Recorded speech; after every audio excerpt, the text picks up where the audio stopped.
السلام عليكم ورحمة الله وبركاته. الحمد لله والصلاة والسلام على رسول الله. ما بعد، أعوذ بالله من الشيطان الرجيم. بسم الله الرحمن الرحيم. يا أيها الذين آمنوا اتقوا الله حق تقاته ولا تموتن إلا وأنتم مسلمون.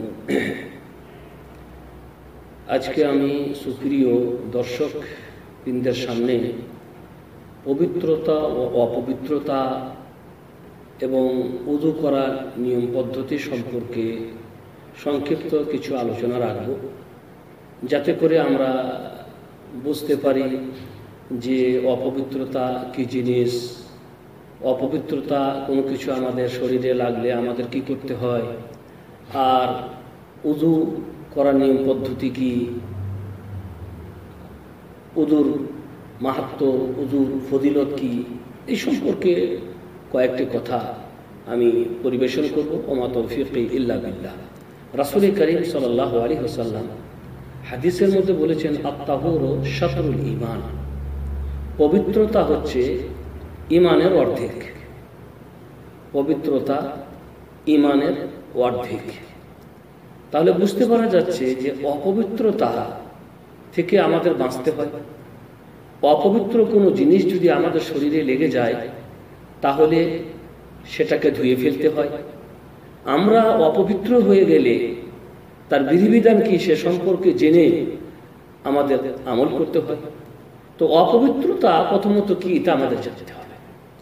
অপবিত্রতা হলো এমন মলিনতা, এমন নোংরা অসুচিতা জিনিস যা থেকে একজন মুসলিমকে বেঁচে থাকতে হয়। এমন নোংরা জিনিস যা থেকে একজন মুসলিমকে বেঁচে থাকতে হয়, তার নাম হচ্ছে অপবিত্রতা। এই অপবিত্রতা কয়েক ধরনের হয়।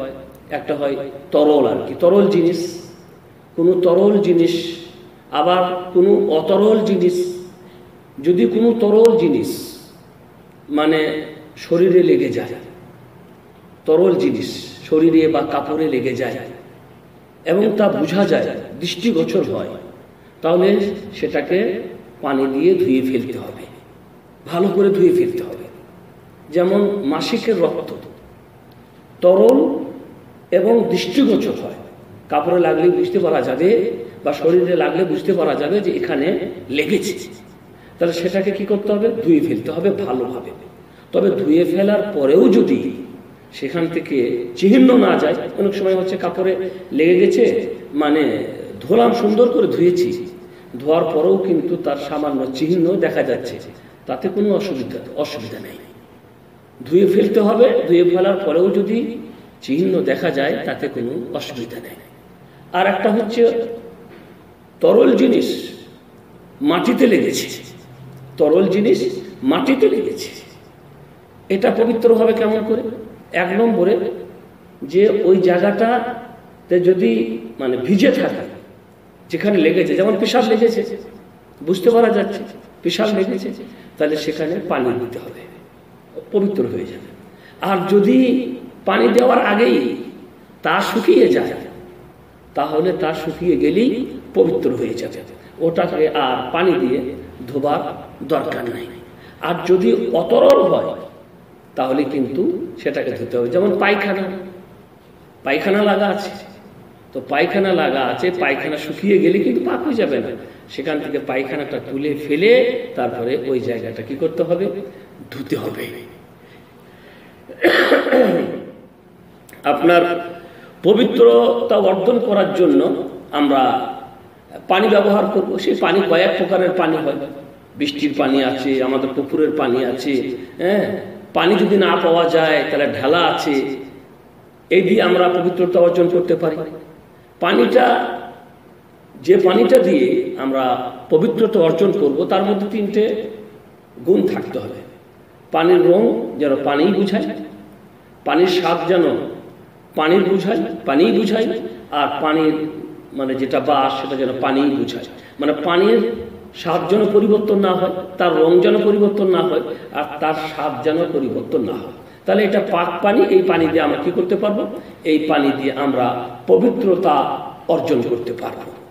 অপবিত্রতা কয়েক প্রকারের, মানে যার কারণে একটা মানুষকে উযু করতে হয় বা যার কারণে একটা মানুষকে গোসল করতে হয়, এরকম অপবিত্রতা কয়েক প্রকারের। এক প্রকার হচ্ছে পেশাব পায়খানা। আপনি পেশাব পায়খানা করেছেন, যদি পেশাব পায়খানা করার আগে আপনার উযু থাকে তাহলে এই উযু নষ্ট হয়ে গেল, আপনি এখন নাপাক হয়ে গেল, এটা ছোট নাপাক, এর জন্য গোসল ওয়াজিব হয় না, কিন্তু আপনাকে আবার কি করতে হবে? উযু করতে হবে। তো অপবিত্রতার একটা প্রকার হচ্ছে যে পেশাব পায়খানা করা। পেশাব পায়খানা করলে একটা মানুষ নাপাক হয়ে যায়, তাকে আবার নামাজ পড়ার জন্য কি করতে হয়? উযু করতে হয়। 2 নম্বরে ওয়াদি। ওয়াদি হচ্ছে পেশাবের পর বের হয় সাদা পদার্থ, পেশাবের পর কারো আর কি, মানে এগুলো এক ধরনের জিনিস যা সবার ক্ষেত্রে হয় না। পেশাবের পর যদি কোনো সাদা পদার্থ বের হয়ে যায়, এটা একটা অপবিত্র জিনিস আর কি। তো এরকম জিনিসও যদি বের হয়, আপনি মনে করে পেশাব করে চলে গেছেন, তারপর উযু করেছেন, উযু করার পরে যদি আপনি এরকম কিছু দেখেন যে বের হয়েছে, তাহলে আপনাকে আবার উযু করতে হবে। আর একটা হচ্ছে মাযি। মাযি মানে হচ্ছে যখন আপনার খায়ের জায়গা, যখন মাযি হচ্ছে যে যখন খায়ের জায়গা প্রবৃত্তি, আর প্রবৃত্তির মানে বীর্যপাতের চরম মুহূর্তে, বীর্যপাতের পূর্বে যে জিনিসটা বের হয়ে আসে, ওটার নাম হচ্ছে মাযি। উত্তেজনার চরম মুহূর্তে যখন মানুষের চাহিদা জেগে ওঠে, প্রবৃত্তি জেগে ওঠে, সেই প্রবৃত্তি জাগলেই বীর্যপাতের পূর্বে যে তরল পদার্থটা বের হয় সেটার নাম হচ্ছে মাযি। এই মাযি বের হয়ে গেলে কিন্তু আপনি অপবিত্র হয়ে যান, মানে হচ্ছে যে আপনার উযু আর থাকে না, আপনাকে নামাজ পড়ার জন্য আবার কি করতে হবে? ওই জায়গাটা আগে ধুয়ে নিতে হবে, তারপরে আপনাকে আবার উযু করতে হবে। হারাম পশু পাখি, কিছু পশু পাখি আছে হালাল, যেমন গরু, ছাগল, মোষ, এগুলি হালাল, আর কিছু হচ্ছে হারাম। হারাম যদি হয়, যাদের মাংস খাওয়া হারাম, তাদের পেশাব পায়খানাও হারাম। কিন্তু যাদের মাংস খাওয়া আমাদের জন্য বৈধ, তাদের পেশাব পায়খানা হারাম নয়। মানে যেমন গরুর পেশাব, মোষের পেশাব, ছাগলের পেশাব ইত্যাদি, এগুলা যদি আমাদের শরীরে লেগে যায় তাহলে শরীরটা নাপাক হয় না। তবে একটি কথা মনে রাখতে হবে যে হারাম নয় মানে তা কি খাওয়া যায়? অনেকে মনে করে যে পেশাব পায়খানা গরু ছাগলের হারাম নয়, তাহলে কি তা খাওয়া যাবে? তো ভাই, দুনিয়াতে সব হালাল জিনিস খাওয়া যায় না, হালাল হলেও তা খাওয়া যায় না। আমরা সেন্ট ব্যবহার করি, আতর সেন্ট, এগুলো হালাল, কিন্তু এগুলো কি খাওয়া যায়? আমরা সাবান ব্যবহার করি, সাবান শরীরে মাখি, হালাল বলি তো মাখি, হারাম হলে তো মাখতাম না। এই সাবান কি খাওয়া যায়? তো একটি কথা মনে রাখতে হবে যে প্রত্যেক হালাল জিনিস খাওয়া যায় না, কিন্তু তা হালাল। ঠিক অনুরূপ ভাবে পেশাব পায়খানা গরু, ছাগলের, মোষের খাওয়া যায় না, কিন্তু তা হালাল। হালাল মানে হচ্ছে তা হারাম নয়, শরীরে লাগলে মানে তা পাক না পাক নয়, এই আর কি। হালাল মানে হচ্ছে তা পাক না পাক নয়, কোনো মানুষের শরীরে লাগলে তা ধুয়ে ফেলা জরুরি নয়। আপনি উযু করেছেন মনে করলেন, উযু করে নামাজ পড়তে যাচ্ছিলেন, রাস্তা দিয়ে যেতেই একটা গরু পেশাব করে দিল, পেশাবের ছিটা আপনার গায়ে এসে লাগলো, আপনি কি করবেন? আপনি কি আবার উযু করবেন? আপনার কি উযুটা নষ্ট হয়ে গেল? জি না, আপনার উযু নষ্ট হয়নি, আপনি ওই অবস্থাতেই নামাজ পড়তে পারবেন। কিন্তু আপনার শরীরে লেগেছে, আপনার রুচি হচ্ছে না, গা খিচখিচ করছে, আপনি জায়গাটা পাটা ধুয়ে নেবেন, সেটা আলাদা ব্যাপার, কিন্তু আপনার উযু নষ্ট হবে না, পুনরায় আপনাকে উযু করতে হবে না, কারণ গরু ছাগলের পেশাব নাপাক নয়। মাসিক, এটাও একটা অপবিত্র জিনিস। মহিলাদের মাসিক আসে, তো যখন মাসিক আসবে তাদের সেই দিনগুলিতে তারা নামাজ পড়বে না, তারা রোজা রাখবে না। এই দিনগুলিতে তারা অপবিত্র থাকবে ততদিন পর্যন্ত যতদিন না তাদের মাসিক শেষ হয়েছে। যখন মাসিক শেষ হয়ে যাবে তখন তারা গোসল করে আবারও নামাজ এবং অন্যান্য কাজ শুরু করবে। অপবিত্রতার বিধান, মানে একটা মানুষ অপবিত্র হয়ে গেলে তার কি করা দরকার, তার কি করণীয়। তো এক হচ্ছে, যদি কোনো মহিলা মাসিক হয়ে যায় তাহলে সে কোরআন পড়তে পারবে না, কোরআন ছুঁতেও পারবে না। কিন্তু যদি মহিলার ভয় হয় যে কোরআন না পড়লে সে কোরআন ভুলে যাবে, কিংবা তার পরীক্ষা আছে, তাকে পরীক্ষা দিতে হবে, এরকম ব্যাপার আছে, তাহলে সে মৌখিকভাবে কোরআন পড়বে, যদি তার এরকম অবস্থা হয়। কিন্তু এরকম অবস্থা যাদের হবে না, তারা কোরআন পড়বে না এবং কোরআন স্পর্শ করবে না। তবে সাধারণ জিকির আজকার যেগুলা, খাওয়ার সময় বিসমিল্লাহ বলা, খাওয়ার পরে দোয়া বলা, পেশাব পায়খানা যাবার দোয়া বলা, এগুলো সাধারণ জিকির আজকার, সকাল সন্ধ্যার দোয়া, এগুলা তারা পাঠ করতে বা পড়তে পারবে। মানুষের জামা বা কাপড়ে যদি কোনো এমন জিনিস লাগে যা পবিত্র না অপবিত্র সে জানে না, এখন সে কি করবে? তার কিচ্ছু করার নেই।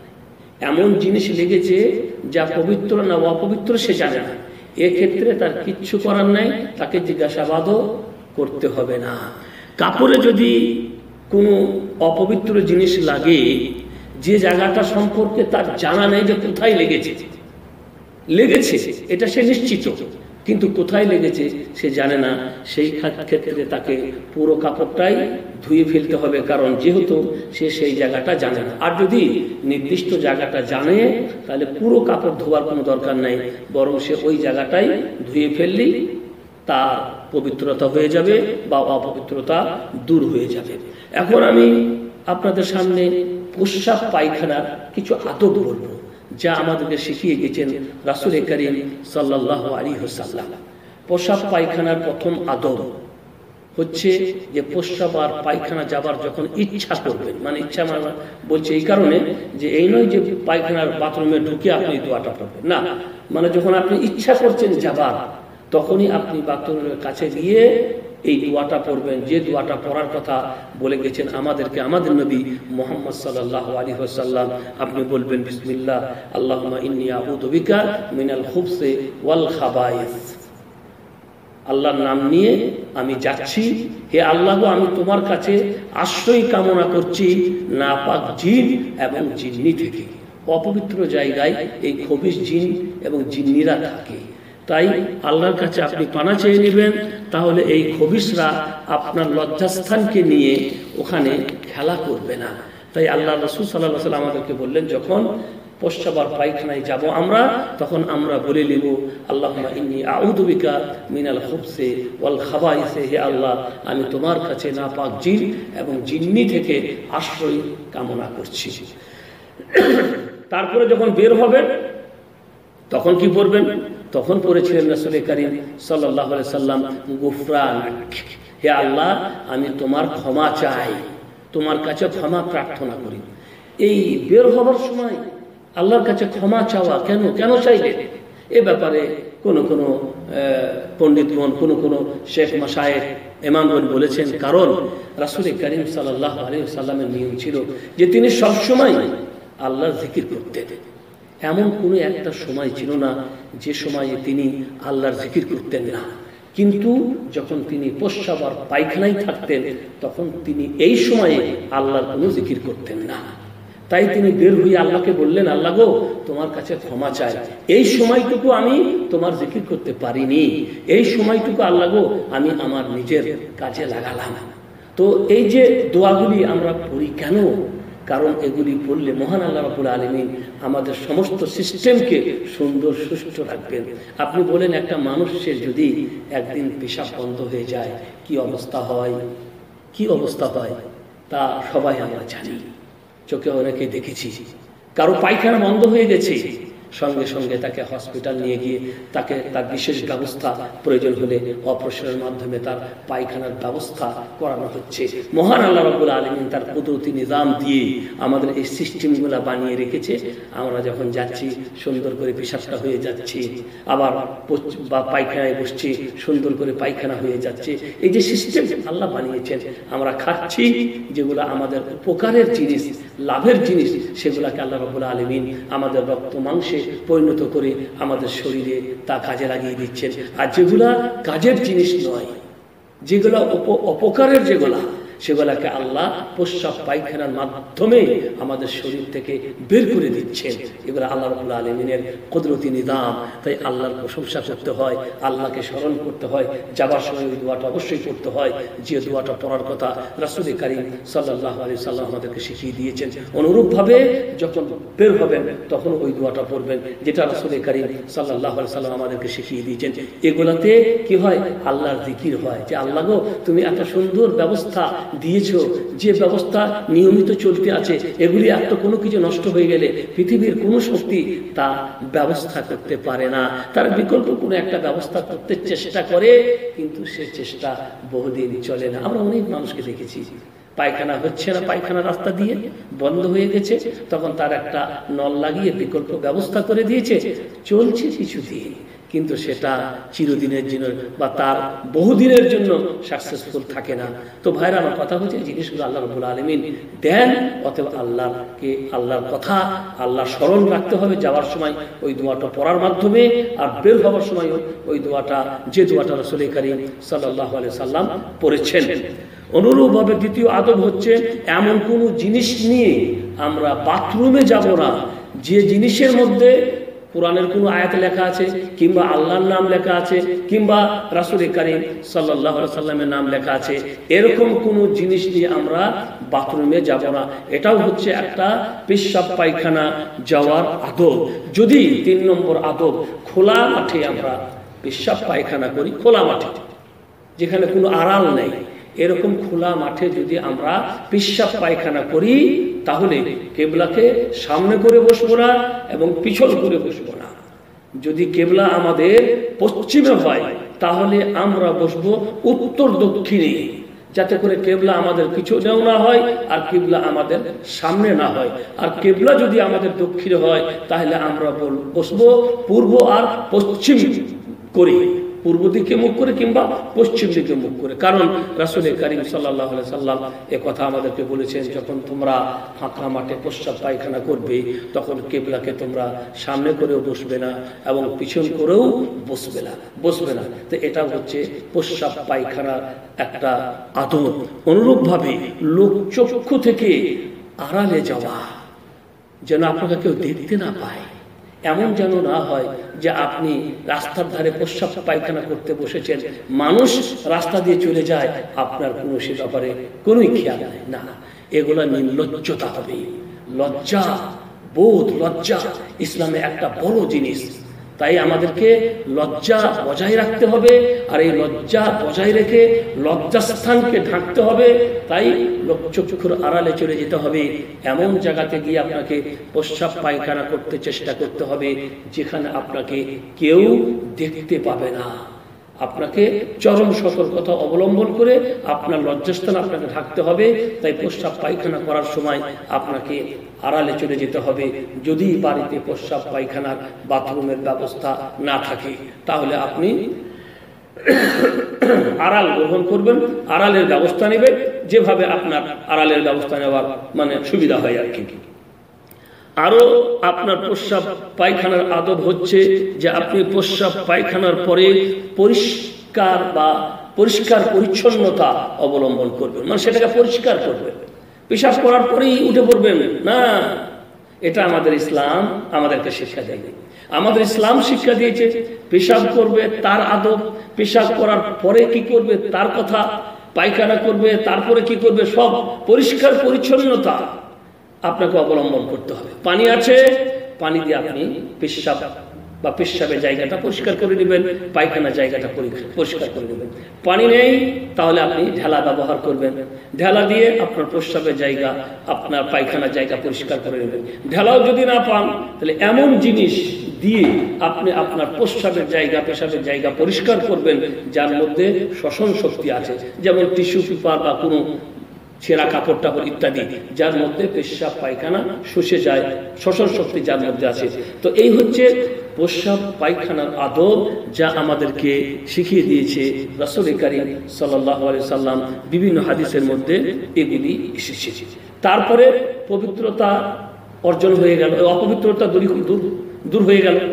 আপনি অপবিত্রতা দূরীকরণের ব্যবস্থা গ্রহণ করলেন। এবার আপনি নামাজ পড়বেন, এবার নামাজের জন্য আপনার কিসের দরকার?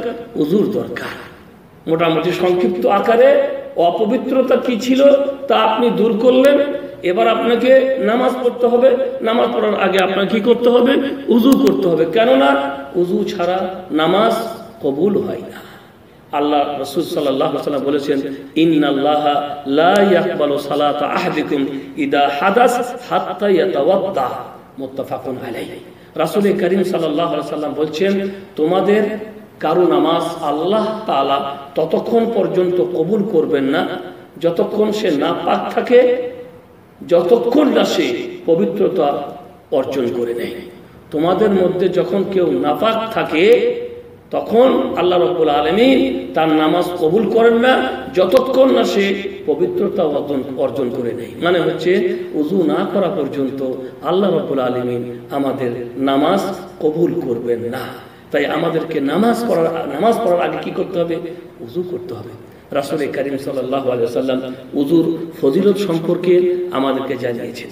উযুর ফজিলত সম্পর্কে জানিয়ে রাসূল করিম সাল্লাল্লাহু আলাইহি ওয়াসাল্লাম আমাদেরকে বলছেন, আলা উনাব্বিউকুম আলা মা ইয়ামহুল্লাহু বিহি আল খাতায়া ওয়া ইয়ারফাউ বিহি আদ-দারাজাত। ক্বালু বালা ইয়া রাসূলুল্লাহ। ক্বালা ইসবাগুল উযু আলাল মাকারিহ ওয়া কাসরাতুল খুতা ইলাল মাসাজিদ ওয়া ইন্তিযারুস সালাত বা'দাস সালাত। রাওয়াহু মুসলিম। রাসূল করিম সাল্লাল্লাহু আলাইহি ওয়াসাল্লাম বলছেন, আমি তোমাদেরকে কি এমন জিনিসের কথা বলে দিব না যেটা করলে আল্লাহ রাব্বুল আলামিন তোমাদের পাপ মাফ করে দেবেন এবং তোমাদের মর্তবা মান মর্যাদা বাড়িয়ে দেবেন? তখন সাহাবাগণ বললেন, অবশ্যই বলুন হে আল্লাহর রাসূল। তখন রাসূল করিম সাল্লাল্লাহু আলাইহি ওয়াসাল্লাম বললেন, তার মধ্যে একটি হচ্ছে ইসবাগুল উযু আলাল মাকারিহ, কষ্টের সময়ে সুন্দর করে উযু করা। কষ্টের সময় সুন্দর করে উযু করা বলতে যেমন গরমের সময় পানি বেশি ব্যবহার করা, পানি নেওয়া, এতে কোনো অসুবিধা জাগে না। গরমের সময় তো বেশি বেশি পানি সবাই নিতে চাইবে, গরম লাগছে, ঠান্ডা পানি পেলেই তা বেশি ব্যবহার করতে মন চাইবে। কিন্তু ঠান্ডার সময়, কনকনে ঠান্ডার দিনে বেশি করে পানি নিয়ে সুন্দর করে ধুতে মনটা চাইবে না, মানে ঠান্ডা লাগছে তো। তাই কোনো রকম কাজ সারতে চেষ্টা করবো, তখন সেই সময়তে ঠান্ডার সময়, কষ্টের সময় কিন্তু সুন্দর করে আপনি উযু করছেন না, সুন্দর করে আপনি উযু করছেন এই কারণে যে উযুকে সুন্দর করতেই হবে। ঠান্ডা লাগলেও আপনি পরোয়া করছেন না, আপনি সুন্দর করে উযু করছেন। এটাকেই বলা হচ্ছে যে কষ্টের সময় সুন্দর করে উযু করলে আল্লাহ রাব্বুল আলামিন পাপ মোচন করেন এবং মান মর্যাদা বাড়িয়ে দেন। 2 নম্বরে বলছেন ওয়া কাসরাতুল খুতা ইলাল মাসাজিদ। আর একটি কাজ, যে কাজের কারণে আল্লাহ রাব্বুল আলামিন পাপ মোচন করেন, মান মর্যাদা বাড়িয়ে দেন, সেটা হচ্ছে যে খুব বেশি বেশি মসজিদের দিকে যাওয়া আসা করা। খুব বেশি বেশি মসজিদের দিকে যাওয়া আসা করা। আর মসজিদের দিকে যাওয়া আসা মানে তো বুঝতে পারছেন যে 5 ওয়াক্তের নামাজি হবে সে সবসময় মসজিদের দিকে যাওয়া আসা করবে। অনেকে নামাজ পড়ে কিন্তু মসজিদ যায় না, বাড়িতে নামাজ পড়ে। তো তার বাড়িতে নামাজ পড়া তো হবে না, কারণ নামাজ জামাতের সাথে নামাজ পড়া কি ওয়াজিব। তো এখন বাড়িতে নামাজ পড়বে, সে বাড়িতে নামাজ পড়া সব পাবে যদি সে তার কোনো কারণ থাকে, কোনো কারণে তার জামাত ছুটে গেল, তাহলে ওয়াজিব ছুটে গেছে কোনো কারণে, সে তার নামাজ হবে, কিন্তু তো জামাতের সওয়াব তো সে পাবে না।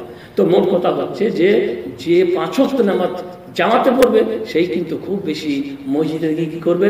যাওয়া আসা করবে, খুব বেশি সেই মসজিদের দিকে যাবে আর আসবে। তাই আল্লাহ নবী বললেন কাসরাতুল খুতা ইলাল মাসাজিদ, খুব বেশি বেশি মসজিদের দিকে যাওয়া আসা করা এমন একটি কাজ যে কাজের কারণে আল্লাহ রাব্বুল আলামিন মান মর্যাদা বাড়িয়ে দেয় এবং পাপ মোচন করে।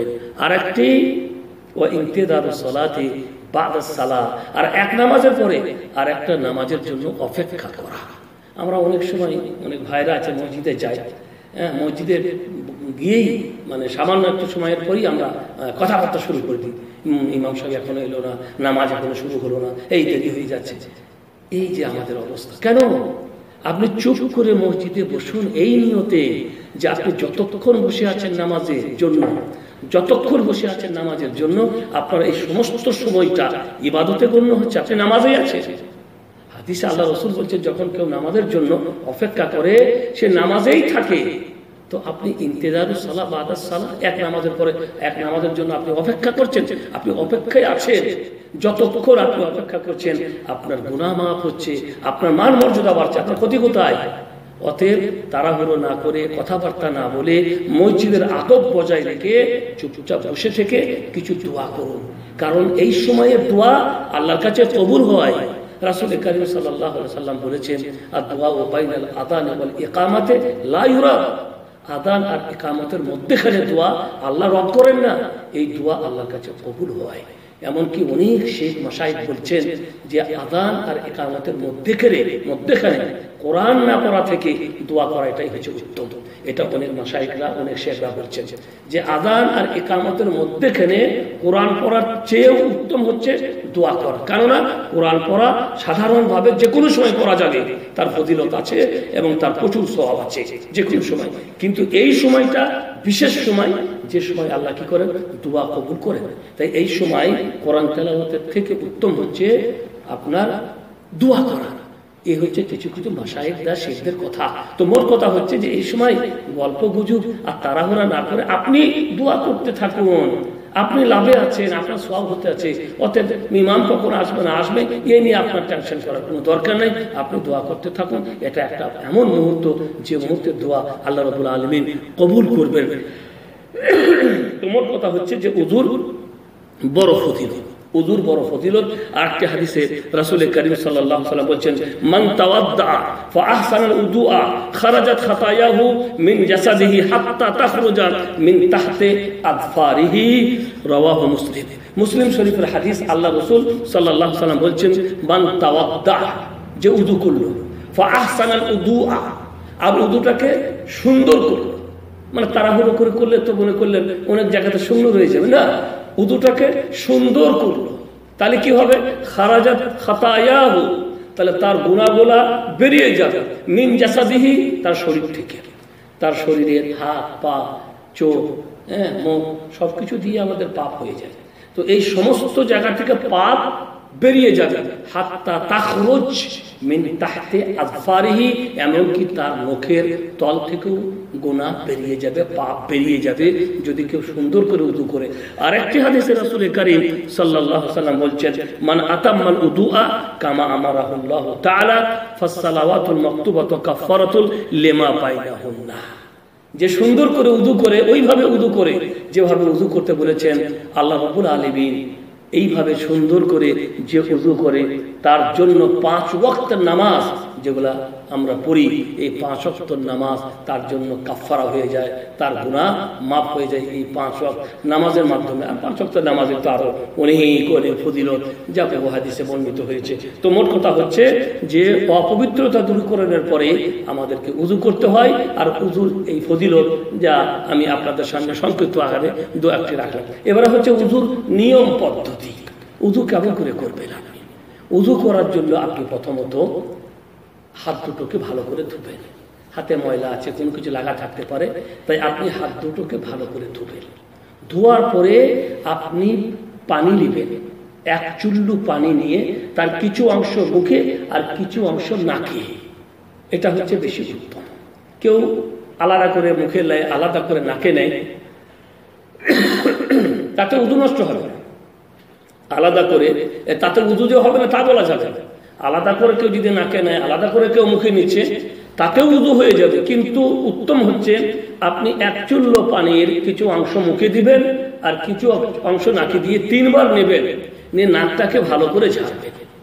তারপরে আপনি আবার পানি নেবেন, নিয়ে আপনার চেহারাটা ধুবেন। চেহারাটা কোথায় থেকে ধুবেন? আপনার কপালের যেখান থেকে চুল উদ্গত হয়েছে সেই জায়গা থেকে নিয়ে একেবারে পুরো দাড়ির এবং আপনার দাড়ির নিচের অংশ পর্যন্ত, পুরো দাড়ি সহ দাড়ির নিচের অংশ পর্যন্ত। তবে দাড়িতে খেলাল করতে হবে, এ হাদিস সহিহ নয়। বুঝতে পারলেন? ওপর অংশ ভিজলেই হলে, মোট কথা পুরো দাড়ি সহ দাড়ির নিচে অংশ পর্যন্ত আপনি 3 বার ধুবেন। 3 বার ধোয়ার পরে তারপরে আপনি ডান হাতটা কনুই পর্যন্ত মানে কনুর নিচে পর্যন্ত না, কনুই পর্যন্ত মানে কনুই সহ, এটাও কিন্তু ধুতে হবে। কনুই পর্যন্ত ডান হাত 3 বার, তারপরে বাম হাত আবারও 3 বার। ডান হাত ধোয়া হয়ে গেল, বাম হাত ধোয়া হয়ে গেল। তারপরে আপনি হাতে পানি নেবেন, হাতে পানি নিয়ে পানিটা ঝেড়ে ফেলে দিবেন। তারপরে আপনি আপনার আপনার মাথার মাসা করবেন। কিভাবে? কপাল থেকে শুরু করে পিছনে নিয়ে যাবেন, আপনার এই হাতটাকে কপাল থেকে শুরু করে পিছনে নিয়ে যাবেন, তারপরে আবার পিছন থেকে নিয়ে এসে আবার এখানে ছেড়ে দিবেন যেখান থেকে আপনি শুরু করেছিলেন।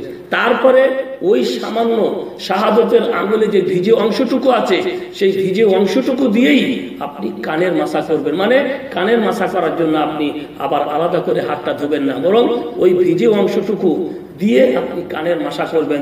শাহাদত আঙুল দুটো কানের ভিতরে ঢুকিয়ে দিবেন, আর আপনার এই বুড়ো আঙুল দুটো কানের এই ওপরের অংশে রেখে এইভাবে ঘুরিয়ে দিবেন।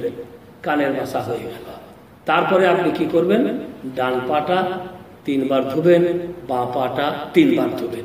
3 বার ধোয়ার মানে আমরা তো উজুর বিভিন্ন রকমের, কোনো জায়গাতে ঘটি দিয়ে আমরা উজু করি, আপনার কি বলে মগ দিয়ে উজু করি, কিন্তু কোনো জায়গাতে বেসন আছে যেখানে মানে পানি ডাইরেক্ট পড়তে আছে, সেখানে আপনার 3 বার মানে এই নয় যে আপনাকে একবার ধুয়ে সরিয়ে নিলেন তারপর আবার ধুবেন না। 3 বার মানে পুরো পাটা আপনার ধোয়া দরকার। হাত করে বুলাবেন এবং পুরো পা এবং আঙুলের মানে ভিতরগুলা যেন ভিজে, এটা আপনাকে খেয়াল রাখতে হবে। তারপরে আপনি উদুর শেষে যে দোয়াটা পড়তে হয় সেই দোয়াটা আপনি পড়ে নেবেন। রাসূল করিম সাল্লাল্লাহু আলাইহি ওয়াসাল্লাম এই দোয়াটার ব্যাপারে আমাদেরকে বলেছেন, যদি কেউ উজুর পরের দোয়াটা পড়ে, উজুর পরে যেটা দোয়া, সেই দোয়াটা সম্পর্কে রাসূল করিম সাল্লাল্লাহু আলাইহি ওয়াসাল্লাম বলছেন, যদি কেউ উজুর পরের দোয়াটা পড়ে, মা মিনকুম মিন আহাদিন ইয়াতাওয়াদ্দা ফায়ুসবিগুল উদুয়া সুম্মা ইয়াকুল আশহাদু আন লা ইলাহা ইল্লাল্লাহ ওয়া আন্না মুহাম্মাদান আবদুল্লাহি ওয়া রাসূলুহু ইল্লা ফুতিহাত লাহু আবওয়াবুল জান্নাতি সামানিয়া ইয়াদখুলু মিন আইয়্যাহা শাআ। রাওয়াহু মুসলিম। রাসূল করিম সাল্লাল্লাহু আলাইহি ওয়াসাল্লাম বলছেন, তোমাদের মধ্যে যারা উযু করে এবং সুন্দর করে উযু করে, যারা সুন্দর করে উযু করে তারপরে উযুর পরে বলে আশহাদু আল্লা ইলাহা ইল্লাল্লাহ ওয়া আশহাদু আন্না মুহাম্মাদান আবদুল্লাহি ওয়া রাসূলুহু, আমি সাক্ষী দিচ্ছি যে আল্লাহ ছাড়া সত্য কোনো মাবুদ নাই, আর আমি এও সাক্ষী দিচ্ছি যে মুহাম্মদ সাল্লাল্লাহু আলাইহি ওয়াসাল্লাম আল্লাহর রাসূল। উযুর পরে যদি কেউ এই দোয়াটা পড়ে, আমরা অনেকে উযু করি কিন্তু আমরা এই দোয়া পড়ি না, এই দোয়া পড়ি না। কিন্তু মনে রাখবেন, উযু করি আমরা হয়তো গল্প শুরু করে দিই, খেয়াল করি না। উযু করি কারোর সাথে কথা বলতে শুরু করে দিই, খেয়াল করি না। কিন্তু অনেক ফজিলত, অনেক নেকি, এত বড় নেকি থেকে আপনি বঞ্চিত হচ্ছেন, অথচ আমরা তা বুঝতেই পারছি না। যদি কেউ উযু করার পরে এই দোয়াটা পড়ে, রাসূল করিম সাল্লাল্লাহু আলাইহি ওয়াসাল্লাম বলছেন ফুতিহাত লাহু আবওয়াবুল জান্নাতি সামানিয়া, তার জন্য আল্লাহ রাব্বুল আলামিন জান্নাতের 8টা দরজা খুলে দেবেন। জান্নাতের 8টা দরজা, সুবহানাল্লাহ। কত বড় ফজিলত, কত বড় ফজিলত। আমরা চেষ্টা করছি না, আমরা খেয়াল করছি না যে এত বড় ফজিলত থেকে আমরা বঞ্চিত করে দিচ্ছি নিজেকে, বুঝতে পারছি না।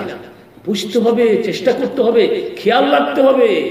আযান হয় খেয়াল করি না, আযান হচ্ছে গল্প করছি, আযান হচ্ছে গল্প করছি, আযান শেষ হয়ে গেল গল্পতেই ছিলাম। কিন্তু কত বড় ফজিলত থেকে, কত বড় নেকি থেকে আপনি আমরা নিজেকে বঞ্চিত করছি জানেন। আল্লাহ নবী বলছেন, যদি কেউ মুয়াজ্জিনের সাথে আযানের শব্দগুলা বলে তারপরে আযানের পরের দোয়াটা পড়ে, তাহলে তার জন্য সুপারিশ করা আমার জন্য ওয়াজিব হয়ে যায়। কিয়ামতের দিন আমাকে অবশ্যই তার জন্য সুপারিশ করতে হবে। আল্লাহু আকবার, কত বড় ফজিলত যে আল্লাহ নবী বলছেন তার জন্য আমাকে অবশ্যই সুপারিশ করতে হবে যে আযানের পরে দোয়া পড়বে আর মুয়াজ্জিনের সাথে আযানের জবাব বা উত্তর দিবে। অথচ আমরা কি করি? গল্প করতেই থাকি, আযান শেষ হয়ে চলে যায়, আমাদের কোনো খেয়াল থাকে না। না ভাই, এরকম নেকি থেকে নিজেকে বঞ্চিত করা যাবে না। বিরাট ফজিলতের এরকম নেকি আমাদের দরকার, আমাদের প্রয়োজন। আল্লাহ নবী তাই বলছেন, উযু করার পরে যদি কেউ এই দোয়াটা পড়ে, তাহলে তার জন্য জান্নাতের 8টি দরজা খুলে দেওয়া হবে, এবং সে চাইবে, সে যে দরজা দিয়ে চাইবে সে দরজা দিয়ে প্রবেশ করবে। তার জন্য অবারিত তার 8টা দরজা তার জন্য করা হয়ে গেছে। যাও, তুমি যেদিকে যাবে প্রবেশ করে যাও। কত বড় ফজিলত। তো উযুর পরে এই দোয়াটা পড়তেও ভুলবেন না। উযুর পদ্ধতি এবং উযুর পরের দোয়া আশা করি বুঝতে পারলেন। শেষে আল্লাহর কাছে দোয়া করি, আল্লাহ রাব্বুল আলামিন যেন আমাদেরকে সঠিক ইসলাম শিখে তার উপরে আমল করার তৌফিক দান করেন। ওয়া সাল্লাল্লাহু আলা নবিয়িনা মুহাম্মদ ওয়া আলা আলিহি ওয়া সাহবিহি আজমাইন।